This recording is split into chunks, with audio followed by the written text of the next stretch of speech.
தான் நம்மளோட ரிலேஷன்ஷிப், நம்ம ஒரு நல்ல ரிலேஷன்ஷிப் ஏசப்பாவோட இருக்கும் போது மட்டும்தான் நம்ம வந்து வாழ்க்கையில் அடுத்த ஒரு ஸ்டேஜுக்கு நம்மளால் போக முடியும். இன்றைக்கி இருக்கிற நிறைய பேருக்கு வந்து ஒரு முன்னேற்றமே இல்லாமல் ஏன் தெரியுமா இருக்குது? சரியாக பைபிள் படிக்கிறது இல்லை, சரியாக ஆராதனை செய்கிறது கிடையாது, ஆண்டவரோட பிரசனத்தில் இருக்கிறது கிடையாது. இந்த மாதிரியே நம்ம வந்து நம்மளோட ஸ்பிரிச்சுவல் லைஃப்பை நம்ம ஓட்டிட்டோன்னா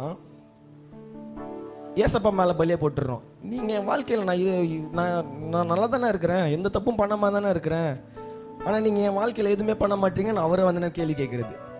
அதாவது பண்ணுற தப்பு எல்லாமே நம்ம, ஆனால் அவரை வந்து நம்ம கேள்வி கேட்குறது.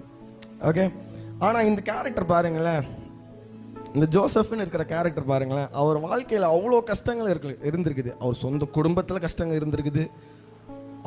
அவங்க குடும்பம் அவரை வந்து வெறுத்து அந்த பாட்டிஃபர்னு இருக்கிற ஒரு இடத்துக்கு அவரை அனுப்பி வேற